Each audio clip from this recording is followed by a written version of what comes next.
कोविदार वृक्ष जो सनातन की अपनी सामूहिक स्मृति से विलुप्त हो गया था, उसे दोबारा कैसे खोज लिया गया। तो ये बहुत सहज था, क्योंकि अयोध्या में ही एक शोध संस्थान है जिसका नाम ही है अयोध्या शोध संस्थान। उत्तर प्रदेश सरकार के संस्कृति मंत्रालय के अधीन ये कार्य करता है। तो इस संस्थान के डायरेक्टर डॉक्टर लवकुश द्विवेदी जी ने मुझसे आग्रह किया कि रामायण पर एक रिसर्च की जाए, और रिसर्च थी वाल्मीकि रामायण से संबंधित जितने भी चित्र भारत में बने हैं उन चित्रों पर।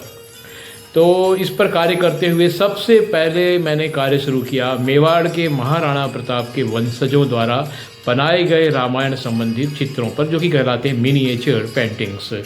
इसमें महाराणा प्रताप की तीसरी जनरेशन में राणा जगत सिंह हुए थे। उन्होंने संपूर्ण वाल्मीकि रामायण पर चित्र बनाए, एक एक कहानियों पर एक एक फ्रेम के हिसाब से। कुछ इस तरह से यदि आप एक वीडियो कैमरा ऐसे मूव कर दें लेफ़्ट टू राइट एक सीक्वेंस में, तो एक पूरी फिल्म बन जाएगी फ्रेम बाय फ्रेम। इस तरह के चित्र बनाए, और इन्हीं में एक चित्र था, इन चित्रों में से एक, जिसमें भरत द्वारा सेना सहित चित्रकूट आकर भगवान राम की को विनय सविनय अयोध्या ले जाने के आग्रह का चित्रण किया गया था। ऐसा प्रसंग था। तो इस प्रसंग में होता क्या है कि जब भगवान राम लेटे रहते हैं और उन्हें काफ़ी शोर सुनाई देता है, कोलाहल सा, सारे जीव जंतु इधर उधर भागने लगते हैं। तो वो लक्ष्मण से कहते हैं कि लक्ष्मण देखो हो क्या रहा है, ये किस बात का शोर है। लक्ष्मण पास के साल के वृक्ष पर चढ़ जाते हैं ऊपर, और वहाँ से जब वो उत्तर की ओर देखते हैं तो उन्हें एक आती हुई सेना दिखाई देती है, जिसके सामने एक रथ चल रहा था और उस रथ पर एक ध्वजा थी। तब उन्होंने केवल एक ध्वजा देखी।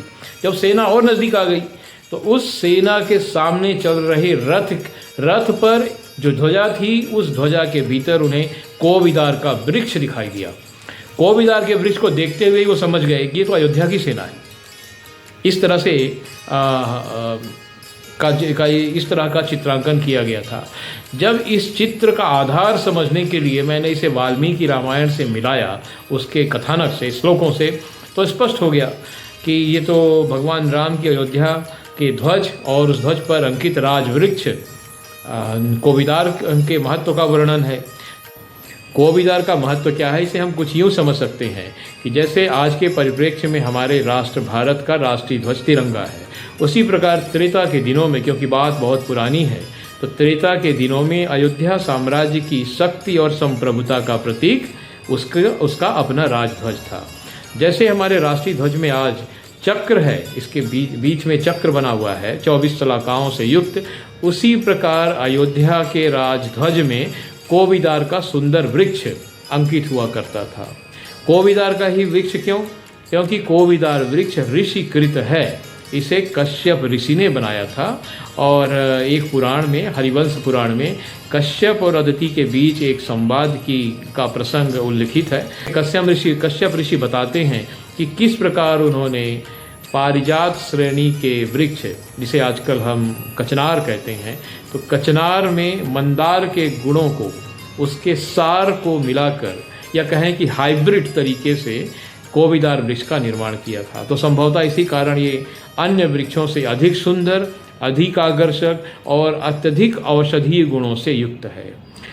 और इस वृक्ष को जिस प्रकार अयोध्या साम्राज्य ने अपने ध्वज में स्थान दिया, अपनी शक्ति और संप्रभुता का प्रतीक बनाया, उससे हमारे समाज में तत्कालीन प्राचीन युग में भारत की अपनी वैज्ञानिक सोच का भी परिचय मिलता है। मैं कहूँ तो यह कोविदार का वृक्ष और कोविदार वृक्ष से युक्त राम की ध्वजा, अयोध्या की ध्वजा, हमारी वैज्ञानिकता का भी एक प्रमाण है।